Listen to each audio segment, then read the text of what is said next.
क्या आप इंटरव्यू में अटक जाते हो जब एचआर पूछता है आपसे एक्सेल आता है और समझ ही नहीं आता कि क्या बोलना है? टेंशन मत लो, आप सही वीडियो पर आए हो। आज मैं आपको 10 इम्पोर्टेंट एक्सेल इंटरव्यू क्वेश्चंस और उनके सिंपल आंसर सिखाऊंगा जो आपको इंटरव्यू क्लियर करने में बहुत हेल्प करेंगे। और मैं आपको क्वेश्चन आंसर के साथ साथ उनकी प्रैक्टिस शीट पे भी उनको प्रैक्टिकली करके दिखाऊंगा। तो चलिए बिना किसी देरी के वीडियो स्टार्ट करते हैं। Welcome back to our 30 day Excel for beginner series. आज है हमारा डे 28 जिसमें मैं आपको सिखाऊंगा इंटरव्यू क्वेश्चंस, कैसे आप इंटरव्यू में उन क्वेश्चंस को सॉल्व कर सकते हो इंटरव्यू में। तो यहाँ मैंने एक पीपीटी बनाई हुई है, तो आइए हम समझ लेते हैं कि एक्सेल में कौन से 10 कॉमन इंटरव्यू क्वेश्चन है जो पूछे जाते हैं। तो सबसे पहले हम देखते हैं, सबसे पहला क्वेश्चन जो रहता है कॉमनली, व्हाट इज एक्सेल, यानी एक्सेल क्या होता है। अब हम इसको डेफिनेशन के साथ समझते हैं पहले। Excel is a Microsoft spreadsheet software use for storing, calculating and analysing data. अब कॉमन यूज समझते हैं। Office reports, salary sheet, attendance tracking and sales data management. और उसके की फंक्शंस देखते हैं। Organise data in row and column for easy manipulation. ठीक है, ये तो हो गया हमारी डेफिनेशन। अब नेक्स्ट क्वेश्चन की तरफ बढ़ते हैं। नेक्स्ट क्वेश्चन क्या है हमारा, सम वर्सेस एवरेज।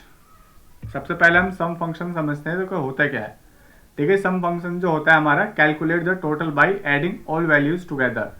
फॉर एग्जांपल जैसे यहाँ पे दिया हुआ है इक्वल्स टू सम, और इसमें रेंज A1 से लेके A5 तक, तो उसमें जो भी टोटल रहेगा वो जो वैल्यूज रहेगी वो उसको टोटल करके दे देगा। यहाँ नीचे लिखा हुआ है this formula adds all number from cell A1 through A5 and return their total sum. अब हम इसको अपनी प्रैक्टिस के साथ समझते हैं। ठीक है, यहाँ मैंने एक शीट बनाई हुई है, इसमें आपको सारे एग्जाम्पल्स मिल जाएंगे, और ये शीट मैं आपको प्रैक्टिस के लिए भी इसका लिंक डिस्क्रिप्शन में डाल दूंगा, वहां से आप इसको डाउनलोड करके आप भी प्रैक्टिस कर सकते हैं। तो यहां से हम समझ लेते हैं सम। ठीक है, अब मैं इक्वल्स वाला साइन लगाऊंगा। सबसे पहली बात, जो सम कोई सा भी फॉर्मूला हो एक्सेल में हमेशा इक्वल से ही स्टार्ट होगा। अब हम रेंज को सिलेक्ट करते हैं। ये देखिए टोटल यूज इसका कितना है, 150। एक डायरेक्ट फॉर्मूला भी होता है, यहाँ से मैं इसको सिलेक्ट कर लूंगा, अल्ट इक्वल्स दबाऊंगा, और ये आगे मेरे नीचे निकल के सम। ठीक है, ये तो हो गया हमारा सम। अब दूसरा क्वेश्चन में इसका क्या था, एवरेज फंक्शन। एवरेज जो रहता है हमारा, calculate the mean by dividing the sum by the count of values.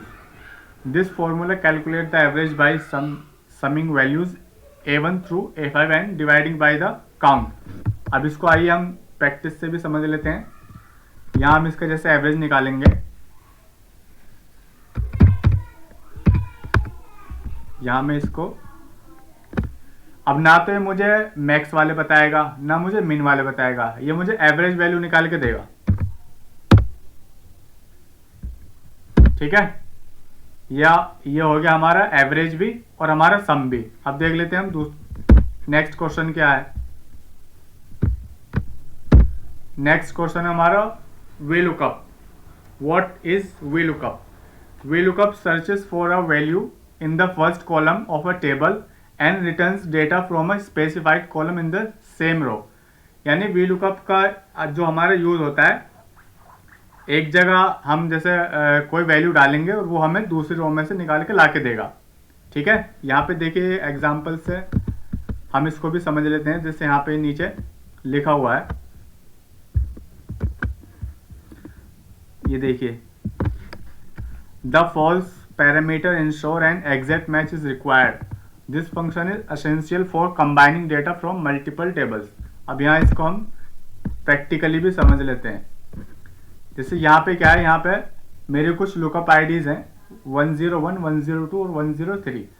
अब मुझे क्या करना है, मुझे इनके आगे जैसे मैं आईडी नंबर डालूं और ये मुझे यहाँ पे नाम आ जाए आईडी के साथ, तो हम यहाँ पे अपना फॉर्मूला स्टार्ट करेंगे, इक्वल्स लगाएंगे, वी लुकअप लिखूंगा, उसके बाद ये मुझसे पूछे लुकअप वैल्यू, तो जो मैंने आपको बताया था कि लुकअप आईडी, फिर कॉमा लगाएंगे। अब यहाँ से कह रहा है कि टेबल एरे, टेबल एरे मेरी ये है आईडी और नेम, मैं इनको सिलेक्ट कर लूँगा, कॉमा लगाऊंगा। अब ये कह रहा है मेरा कॉलम इंडेक्स नंबर, आपको क्या निकालना है, हमें निकालना है नेम। अब नेम जो है वो हमारी कौन सी कॉलम में है, सेकंड वाली पे, फर्स्ट पे हमारी आईडी है और सेकंड पे हमारी नेम है, तो मैं यहाँ पे 2 लिखूंगा, उसके बाद कॉमा लगाऊंगा। अब यहाँ मुझे इन्हें 2 पैरामीटर्स दे दिए, ट्रू अप्रोक्सीमेट मैच यानी लगभग मैच करता हुआ लाए, फॉल्स एग्जैक्ट मैच यानी मुझे बिल्कुल एक्यूरेट चाहिए, ना मुझे अप्रोक्सीमेट नहीं चाहिए, तो मैं यहाँ पे 0 लगाऊंगा।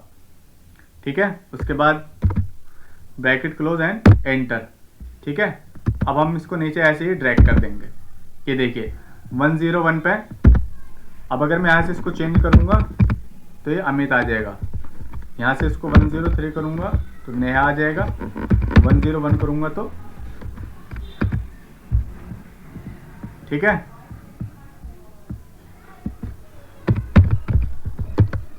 ये देखिए, उसके बाद हम नेक्स्ट क्वेश्चन देखते हैं। नेक्स्ट क्वेश्चन क्या कह रहा है, रिमूविंग डुप्लीकेट्स। रिमूविंग डुप्लीकेट्स का मतलब होता है कि हमारे डेटा में जितने भी एंट्री डुप्लीकेट्स हुई हैं, अब उनको हम मैन्युअली एक एक करके तो डिलीट नहीं कर सकते, इसके लिए हमारा एक फॉर्मूला होता है रिमूविंग डुप्लीकेट्स नाम का। ठीक है, अब वो हम इसको भी हम प्रैक्टिस से समझ लेते हैं। यहाँ मेरे पास कुछ डेटा है, यहाँ मुझे नहीं पता कि इसमें क्या क्या डुप्लीकेट्स आ रहा है। ठीक है, अब मैं मैन्युअली चेक करके तो नहीं इसको रिमूव करूँगा, मैं क्या करूँगा, यहाँ से डेटा सिलेक्ट कर लूँगा, उसके बाद डेटा ऑप्शन पे आऊँगा, यहाँ पर रिमूव डुप्लीकेट वाला मुझे कॉलम दिखेगा, यहाँ मैं क्लिक करके इसको ओके कर दूंगा। अब ये देखिए 2 duplicates values found and remove 4, sorry 2 duplicates value found and removed, 4 unique values remain, यानी 2 इसने रिमूव कर दिए वैल्यू जो हमारी डुप्लीकेट थी और बाकी 4 इसने एज इट इज रहने दी। ठीक है, अब यहाँ से हम नेक्स्ट क्वेश्चन पे बढ़ते हैं। What is filter use for. अब फिल्टर का यूज क्या होता है, पर्पज समझ लेते हैं। Filter display only specific records from large data sets based on defined criteria, यानी एग्जाम्पल से समझते हैं। अगर मैं किसी कंपनी में काम कर रहा हूँ और वहाँ पे मुझे एक सेल्स का डेटा दिया हुआ है और जो मेरा टीम लीडर है वो मुझसे पूछता है कि मुझे तुम इस कंट्री वाइज करके मुझे सेल्स दिखाओ कि हमारी सेल्स कितनी हुई। अब मैं मैन्युअली तो चेक नहीं करूँगा एक एक करके, मान लो कि मुझे दिल्ली का चेक करना है कि दिल्ली में 2025 में कितनी सेल्स हुई, तो मैं उसको मैन्युअली काउंट तो नहीं करता फिरूँगा, इसीलिए हम फिल्टर लगाते हैं ताकि हमें 1 सेकंड के अंदर हमारा जो सेल्स वाला डेटा है वो एक्यूरेटली हमें दिख जाए। तो इसको हम प्रैक्टिस से समझते हैं। यहाँ ठीक है, इसको सिलेक्ट करेंगे, यहाँ शॉर्ट एंड फिल्टर पे क्लिक कर देंगे। अब जैसे मुझे क्या देखना है, यहाँ पे मुझे देखना है कि अब्सेंट वाले बच्चे कितने हैं, तो मैं सिलेक्ट ऑल को अनचेक करूँगा और अब्सेंट वालों को चेक कर दूंगा और ओके कर दूंगा। अब्सेंट वाले बच्चे 2 हैं और अगर मुझे प्रेजेंट वाले देखने हैं तो वापस से मैं इसको अनचेक करूँगा अब्सेंट को और प्रेजेंट को चेक कर दूंगा, प्रेजेंट वाले भी 2 हैं। ठीक है, देखिए इसका भी एक डायरेक्ट शॉर्टकट की होती है। यहाँ से मैं क्या करूँगा, अपनी रेंज को सिलेक्ट कर लूँगा, उसके बाद कंट्रोल शिफ्ट और एल, ये देखिए हमारा फिल्टर लग चुका है। अब हम नेक्स्ट क्वेश्चन की तरफ बढ़ते हैं। देखिए नेक्स्ट क्वेश्चन की तरफ बढ़ने से पहले मैं आपसे एक चीज़ कहना चाहूँगा, ये तो हो गया आपकी बिगनर सीरीज, यानी एक फ्रेशर को क्या क्या आने चाहिए उसको मैंने सारा इस सीरीज में कवर अप करा दिया है स्टार्टिंग टू एंड तक। इसके बाद जो मैं सीरीज स्टार्ट करूँगा वो एडवांस एक्सेल की रहेगी, जिसमें मैं आपको और एडवांस चीज़ें सिखाऊंगा, जिससे आप अपने किसी बड़े फील्ड में जाके, किसी बड़ी कंपनीज में जाके आप अप्लाई कर सकते हो अपनी जॉब के लिए। तो नेक्स्ट क्वेश्चन देख लेते हैं। नेक्स्ट क्वेश्चन है हमारा इफ फॉर्मूला। इफ फॉर्मूला यानी कहीं भी किसी भी तरह कोई कंडीशन बेस्ड, ठीक है, कि अगर ये वैल्यू सही है तो ट्रू और अगर नहीं तो फॉल्स, ठीक है। इसको हम प्रैक्टिस से समझ लेते हैं। यहाँ मेरा कुछ मार्क्स हैं, उनका मुझे रिजल्ट बताना है कि कौन बच्चा पास है और कौन बच्चा फेल है। अब मैं यहाँ पे एक फॉर्मूला अप्लाई करूँगा, एक का लॉजिकल टेस्ट जो रहेगा हमारा मार्क्स का रहेगा। इसके बाद ग्रेटर देन इक्वल्स, फिर डबल कोड स्टार्ट करेंगे। उसके बाद मैं यहाँ पे लिखूंगा, पहले मुझे 75 लिखना है क्योंकि मुझे 75 से जो 75 के इक्वल्स हैं ये 75 से ऊपर वाले हैं, उनको तो मुझे दिखाना है पास। तो यह मैं ग्रेड भी निकाल सकता हूँ और पास फेल भी निकाल सकता हूँ, ठीक है। अब मैं यहाँ पे लिखूंगा 75, कॉमा लगाऊंगा, उसके बाद डबल कोड स्टार्ट करूंगा। यहाँ हम देंगे उसको A+, फिर डबल कोड क्लोज और कॉमा। उसके बाद यहाँ मैं इसको क्लोज नहीं कर दूंगा, सिर्फ इतना ही लिख के, क्योंकि मुझे इसमें कंडीशन लगानी है कि कौन बच्चा पास और कौन फेल है। तो वापस से मैं एक का यूज़ करूँगा, ब्रैकेट स्टार्ट, फिर दोबारा से यही क्राइटेरिया लॉजिकल टेस्ट में सिलेक्ट कर लूँगा, वापस से ग्रेटर देन इक्वल्स टू, यहाँ पर हम लिखेंगे 60, उसके बाद कॉमा डबल कोड में A double quote close comma if logical test, फिर हम रखेंगे 50 comma double code B,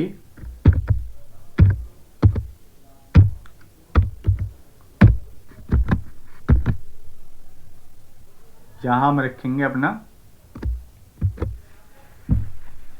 C वाला कि अगर 35 भी हैं तो उनको भी तू पास दिखा दे।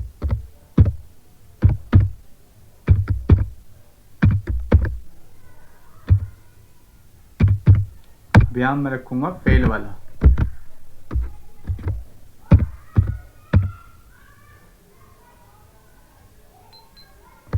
इसको हम इतना ही रहने देते हैं। यहाँ मैं लिख दूंगा फेल अगर 35 से नीचे जाएगा तो। अब यहाँ पे कंडीशन देख लेते हैं हमने कितने लगाई हैं, 1 2 3 और 4, उसके बाद एंटर। ये देखिए आ गया, ये देखिए क्योंकि ये 35 से नीचे था तो ये फेल हो गया। और अगर यहाँ पे मैं नंबर इसके बढ़ाऊँ तो ये देखिए चेंज हो जाएगा, ये देखिए।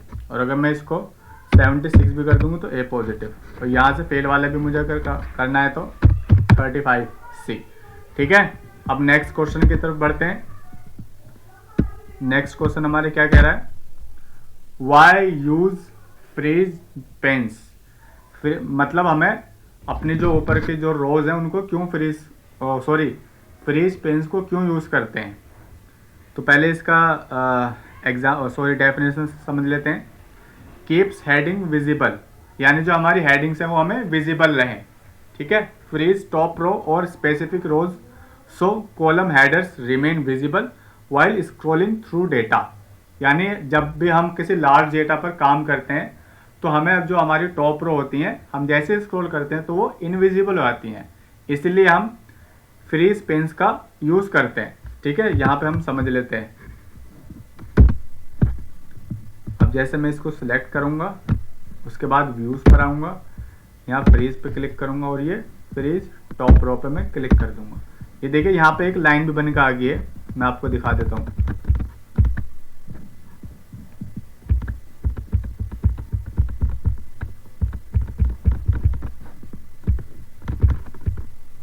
ये देखिए ये आ रही है ना बन के लाइन, ये ठीक है। तो हम इसीलिए ही अपने फ्रीज पेन्स का यूज़ करते हैं ताकि हम किसी भी लार्ज डेटा में काम करते टाइम हमारी जो ऊपर की रोज हैं वो इनविजिबल ना हो जाए स्क्रॉल करते टाइम या नीचे डेटा और लिखते टाइम। अब मैं इसको अनफ्रीज कर देता हूँ वापस से। अब नेक्स्ट क्वेश्चन की तरफ बढ़ते हैं। नेक्स्ट क्वेश्चन है हमारा काउंट वर्सेस काउंटा। देखिए काउंट और वर्सेस काउंटा में क्या फ़र्क है। काउंट हमेशा आपके नंबर्स काउंट करेगा और काउंटर आपके नंबर और टेक्स्ट दोनों काउंट करेगा।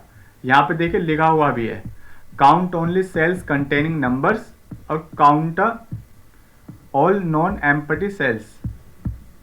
ठीक है, ignore text entries, skip blank cells, exclude error values, count dates and times, includes data entries, count numbers, includes error values and counts any filled cell। तो यहाँ भी हम इसको फॉर्मूला से समझ लेते हैं। सबसे पहले मैं काउंट वाले लगाऊंगा।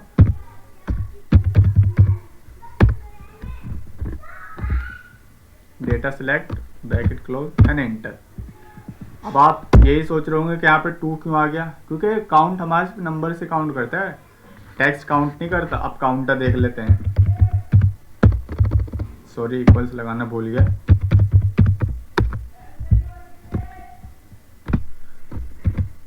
ये देखिए इसने टेक्स्ट और नंबर्स दोनों काउंट कर लिए। ये भी हमेशा ब्लैंक सेल काउंट नहीं करता, काउंटर भी ना काउंट करता है। नेक्स्ट क्वेश्चन की तरफ बढ़ते हैं। ये है हमारी एसेंशियल शॉर्टकट एंड चार्ट्स। ठीक है, तो इसमें मैंने आपको जैसे कंट्रोल एस से सेव करते हैं, कंट्रोल सी से अपना जो डेटा है वो कॉपी करते हैं, कंट्रोल वी से पेस्ट करते हैं, और कंट्रोल जैसे हम अंडू और रीडू करते हैं। अभी आपके कुछ क्वेश्चंस रह गए हैं, मैं भी आपको बताता हूँ प्रैक्टिस से भी। इसमें आपका चार्ट वाला क्वेश्चन रह गया है जो लास्ट है। ठीक है, यहाँ मेरा कुछ चार्ट्स हम किस लिए बनाते हैं, चार्ट्स का भी यूज़ आपका बहुत इम्पोर्टेंट रोल रहता है। आपके किसी भी बड़ी कंपनीज में जब आप जाएंगे कहीं, तो आपको सेल्स का डेटा मिला है। जैसे मैंने आपको अभी पीछे एग्जांपल में भी बताया था कि अगर मेरा टीम लीडर मुझसे पूछता है कि दिल्ली में 2025 में कितनी सेल्स हुई, तो वैसे ही मैं उसको नंबर्स में शो ना करके मैं उसको चार्ट में शो करूँगा, जो उसको ईजिली समझ भी आ जाए और इम्प्रेशन भी अच्छा जमे। ठीक है, तो मैं यहाँ से क्या करूँगा, अपने डेटा को सिलेक्ट कर लूँगा। उसके बाद मैं इंसर्ट पे आऊँगा। इंसर्ट पे आने के बाद मैं पाइवट चार्ट पे क्लिक करूँगा। ये कह रहा है न्यू वर्कशीट और एग्जिस्टिंग वर्कशीट, यानी आप नए शीट में बनाना चाहते हैं चार्ट या पुरानी वाली में। अब हम इसको एग्जिस्टिंग करके देखते हैं। इसने लोकेशन नहीं ले रहा अभी, तो न्यू वाले कर लेते हैं। अब मंथ वाले जो हम लेजेंड वाले में रखेंगे और सेल्स हम वैल्यूज में रखेंगे। ये होता है हमारा चार्ट। अब ये जो प्लस ऑप्शन दिख रहा है ना, यहाँ से आप चार्ट का टाइटल भी ऐड कर सकते हैं, डेटा लेबल्स भी ऐड कर सकते हैं, डेटा टेबल्स भी ऐड कर सकते हैं, एरर बार भी शो कर सकते हैं, और ट्रेड लाइन भी।